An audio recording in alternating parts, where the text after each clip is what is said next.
વાર્તામાં અમારી સાથે ખાસ ઉપસ્થિત વિધાનસભા કોંગ્રેસ પક્ષના નેતા આદરણીય તુષારભાઈ ચૌધરી,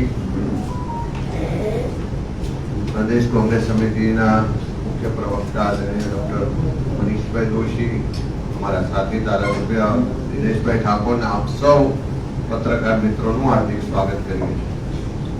ગુજરાતમાં જે રીતે ભારતીય જનતા પાર્ટીની આ ડબલ એન્જિન સરકાર લોકશાહીને બંધારણને નેવે મૂકી જાણે લોકશાહીને ખતમ કરીને સરમુખત્યારશાહીનું શાસન લાવવા માંગતી હોય એ દિશામાં આગળ વધી રહી છે। સ્થાનિક સ્વરાજની ચૂંટણીઓમાં પહેલા દિવસથી ભારતીય જનતા પાર્ટીના કાર્યકરો નેતાઓ ચૂંટણી લડવાને બદલે જાણે પોલીસ અને પ્રશાસન ચૂંટણી લડતા હોય એ રીતના દ્રશ્યો, એ રીતની પરિસ્થિતિ, એ રીતના પુરાવા સાથેની હકીકતો આપણે સૌએ ગુજરાતમાં પાછલા દિવસોમાં જોઈ। વારંવાર લેખિત મૌખિક રજૂઆતો પણ કરી કે પોલીસ તંત્ર જાણે ભારતીય જનતા પાર્ટીના કાર્યકરો હોય એવી રીતે કેટલાક અધિકારીઓ કર્મચારીઓ કામ કરી રહ્યા છે।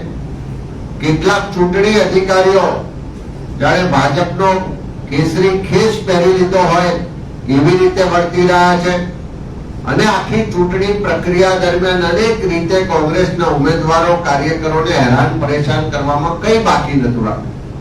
ચૂંટણી પરિણામો આવ્યા પછી પણ જે પ્રમુખ અને ઉપપ્રમુખની ચૂંટણી થવાની હોય એમાં પણ પોલીસ અને પ્રશાસનનો રોલ એક તરફી ભાજપને મદદ કરવા વાળો, જે પ્રજાનો મેન્ડેટ છે એનો અનાદર કરવા વાળો રહેશે એવી દહેશત સાથે રાજ્યના ડીજીપીને રૂબરૂ મળી અને અમે રજૂઆત કરી।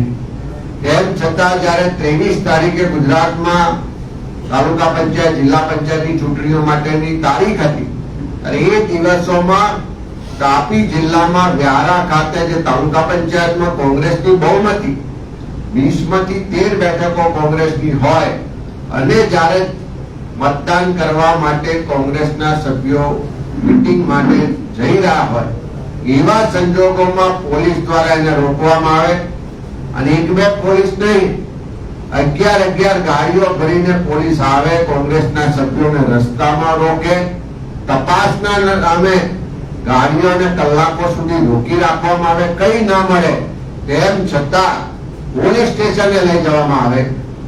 ગમે તેમ કરીને એમાંથી થોડા સભ્યો છટકીને મીટિંગમાં પહોંચે તેમ છતાં 3 જેટલા સભ્યોને મીટિંગ પૂરી થઈ ગઈ ત્યાં સુધી છોડવામાં ના આવે। આ પોલીસની દાદાગીરી જે નવસારી પોલીસ હોય કે પલસાણા, સુરત જિલ્લાની પોલીસ હોય એના બધા જ પુરાવાઓ સાથે અમારા વિપક્ષના નેતા તુષારભાઈ જાતે ત્યાં હાજર હોવા છતાં એક તરફી વલણ જોવા મળ્યું। એ જ રીતે આજે પણ વાવથરા જિલ્લાના દિયોદર તાલુકા પંચાયતના પ્રમુખ ઉપપ્રમુખની ચૂંટણી થતી, કોંગ્રેસની બહુમતી હતી, મીટિંગનો ટાઈમ 11 વાગ્યાનો હોય, ચૂંટણી અધિકારી 88 અધિકારી પ્રાંત જે કલેક્ટર છે 1 કલાક જેટલા મોડા આવે। મીટિંગ શરૂ થાય એવા સંજોગોમાં પ્રી પ્લાન રીતે ભાજપના સભ્યો અંદર બોલાચાલી કરે, એક તરફી એમનામાં 2-3 સભ્યો બોલાબોલી કરે, કોંગ્રેસના તમામ સભ્યો શિસ્તબદ્ધ રીતે શાંતિથી બેઠા હોય, કોઈ એવો ઝઘડાનો માહોલ ના હોય।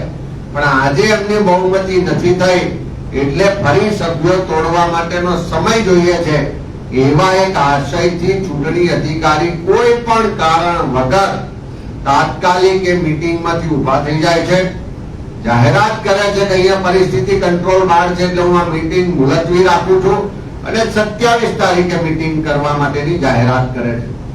કોંગ્રેસના સભ્યોમાં એક મહિલા ગર્ભવતી છે, એને ડોક્ટર દ્વારા 27 તારીખ આપવામાં આવી છે, એની જાણ ભાજપને થતા, એની જાણ અધિકારીને કરતા આ આખું સુનિયોજિત ષડયંત્ર કરી અને જાણી જોઈને દિયોદરના ચૂંટણી અધિકારી જે પ્રાંત કલેક્ટર છે એણે આ મીટિંગ મુલતવી રાખીને ભાજપને મદદ કરવાનો પ્રયત્ન કર્યો છે। એ જ રીતે આણંદ જિલ્લામાં જિલ્લા પંચાયતના પ્રમુખ પદ માટે ગઈકાલે ફોર્મ ભરાયા। આદિવાસીની સીટ રિઝર્વ સીટ છે પ્રમુખ પદની, એના માટે ઉમેદવારી ફોર્મ ભરાય છે।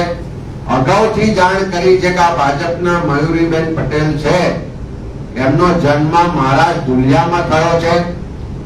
રાજ્ય બહારના વ્યક્તિને અહીંયા આગળ એસટી ના અધિકારો મળતા નથી.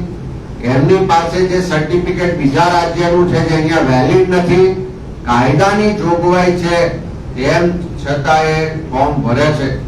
ચૂંટણી અધિકારી ડીડીઓ એનું ફોર્મ રદ કરે છે, એનું પ્રોસિડિંગ જાહેર થઈ જાય છે. ડીડીઓ પોતે મીડિયા સમક્ષ આખું સ્ટેટમેન્ટ આપે છે, રેકોર્ડ પર એનો ઓર્ડર કરે છે, અને તેમ છતાં રાતોરાત કોઈ પણ જાતની નોટિસો વગર સામા પક્ષે એટલે કે અમારા જે કોંગ્રેસ પક્ષ તરફથી ગૌરીબેન તડવી એમાં પાર્ટી છે, તેમ છતાં કોઈ નોટિસ બજવ્યા સિવાય, જાણ કર્યા સિવાય સવારે 11 વાગે સ્ટે આપવામાં આવે છે.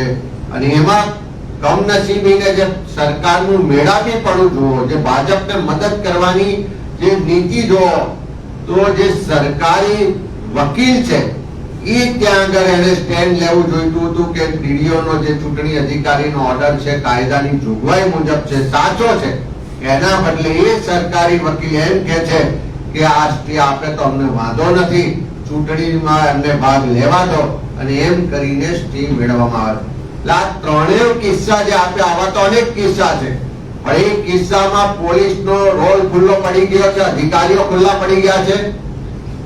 દિયોદરના કિસ્સામાં સરકારી અધિકારીઓ, પ્રાંત અધિકારી એક તરફી જે ભાજપને મદદ કરવા માટે મીટિંગ મુલતવી રાખી છે એના પુરાવા છે, એ ખુલ્લા પડી ગયા છે. અને ત્રીજા આણંદના કિસ્સામાં નીતિ નિયમો નેવે મૂકી કાયદાની જોગવાઈઓનો ભંગ કરી અને સરકારી વકીલ દ્વારા ભાજપને મદદ કરવાના ભાગ સ્વરૂપે ખોટી ત્યાં આગળ વાત કરવામાં આવે છે, એ પણ વકીલ પણ ખુલ્લા પડી ગયા છે. આ ત્રણેય રીતે જોઈએ તો આખા ગુજરાતનું પોલીસ તંત્ર હોય, વહીવટી તંત્ર હોય કે આવા વેચેલા ભાજપના મળતિયા સરકારી વકીલો હોય, એમણે મળીને આખું લોકશાહી ખતમ કરવાનું જે ભાજપનું ષડયંત્ર છે, લોકોના જનાદેશને ખતમ કરવાનો જે પ્રયત્ન છે, એમાં મદદગારી કરી છે. એવા લોકો સામે કડક કાર્યવાહી થવી જોઈએ. જે રીતે દિયોદરમાં જનતાએ કે અધિકારીઓને દોડાવીને રસ્તા પર દોડાયા છે, આવનારા દિવસોમાં અધિકારીઓની પર પ્રજાનો જે મતદારોનો આક્રોશ છે, હું માનું છું કે આવા સ્વરૂપમાં પણ વ્યક્ત થતો જોવા મળશે. ને સાથે સાથે બધા જ જે આવા જવાબદાર લોકો છે એની સામે તપાસની પણ માંગણી કરીએ છીએ અને એની સામે કાર્યવાહી કરવાની પણ માંગણી કરીએ છીએ. હું તુષારભાઈને વિનંતી કરીશ કે આના પર વાત કરો.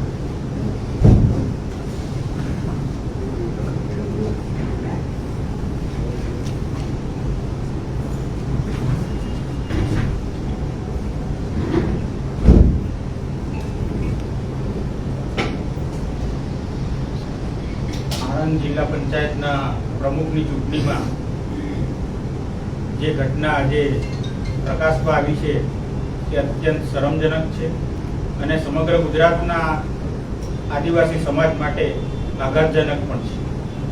કારણ કે ખોટું પ્રમાણપત્ર હોય, હું જિલ્લા વિકાસ અધિકારી શ્રીને અભિનંદન આપીશ કે સરકારના દબાણમાં આવ્યા વગર એમણે નિષ્પક્ષ રીતે ચુકાદો આપીને એ ઉમેદવારનું ફોર્મ રદ કર્યું હોય તો એ પણ એક ક્લાસ 1 અધિકારી છે. એટલે એમણે નીતિ નિયમો સિવાય ફોર્મ રદ કરવાની હિંમત કરી જ ના શકે, પણ એમણે હિંમત દાખવીને સાચું કામ કર્યું. અને હું આજે ચેલેન્જ સાથે કહું છું કે ગુજરાત આદિજાતિ વિભાગમાં વિશ્લેષણ સમિતિની રચના કરવામાં આવી છે. કોઈ પણ સરકારી ભરતી થાય તો એ સરકારી ભરતીમાં જેની પણ પસંદગી થઈ હોય એનું આદિવાસીનું પ્રમાણપત્ર સાચું છે કે ખોટું એ વિશ્લેષણ સમિતિ ખરાઈ ના કરે ત્યાં સુધી એને ઓર્ડર નોકરીનો આપવામાં આવતો નથી. આ વિશ્લેષણ સમિતિમાં તમે જો આ સર્ટિફિકેટ લઈને જશો, એક જ મિનિટમાં વિશ્લેષણ સમિતિ એમ કહી દેશે કે આ સર્ટિફિકેટ ખોટું છે, આ અહીંયા ગુજરાતમાં વેલિડ નથી. આવું સ્પષ્ટ આ જે સર્ટિફિકેટ છે એ અહીંયા ચાલી જ નહીં શકે. પણ મને ચિંતા એ વાતની નથી, કારણ કે પ્રમુખ પદ તો 2.5 વર્ષ પૂરતું મર્યાદિત છે, 2.5 વર્ષ સુધી જ પ્રમુખ રહેવાના છે. પણ જો આ હાઈકોર્ટ ચુકાદાનો આધાર લઈને કાલે ઉઠીને મહારાષ્ટ્રના લોકો અહીંયા ગુજરાતમાં સરકારી નોકરીની ભરતી પ્રક્રિયામાં પણ આવશે તો ગુજરાતનો સાચો આદિવાસી ક્યાં જશે? કાલે વિધાનસભાની ચૂંટણી આવવાની છે, આવતીકાલે વિધાનસભાની ચૂંટણી આવશે અને વિધાનસભાની ચૂંટણીમાં 27 જેટલી આદિવાસી અનામત બેઠકો પર પણ આવા જે ખોટા પ્રમાણપત્ર વાળા લોકો આજે ઉમેદવારી કરશે અને ધારાસભ્ય બનશે તો ગુજરાતનો સાચો આદિવાસી ક્યાં જશે? એટલે આમ પણ અત્યારે આદિવાસી ખોટા પ્રમાણપત્રની સામે લડાઈ લડી જ રહ્યો છે. એમાં આ તો સરકારે પડતામાં ઘી હોમવાનું કામ કર્યું છે અને સદંતર ખોટું જેનું પ્રમાણપત્ર છે એને આજે પ્રમુખ પદ મળી ગયું છે. એ એકદમ ખેદજનક છે અને આવનારા દિવસોમાં જો આ જ રીતે જો ચાલ્યું તો કાલે ઉઠીને રાજસ્થાનના આદિવાસીઓ પણ અહીંયા સરકારી નોકરીમાં લેવા આવશે, ઉત્તરાખંડના પણ આવશે, ઝારખંડના પણ આવશે, સમગ્ર દેશના આદિવાસીઓ અહીંયા આવશે. તો સરકારે આ ચુકાદાના હાઈકોર્ટના ચુકાદાના આધારે કઈ રીતે રોકશે? અને એના કારણે ગુજરાતના સાચા આદિવાસીઓને ખૂબ મોટો અન્યાય આ સરકાર કરવા જઈ રહી છે, જેને અમે વખોડી કાઢીએ.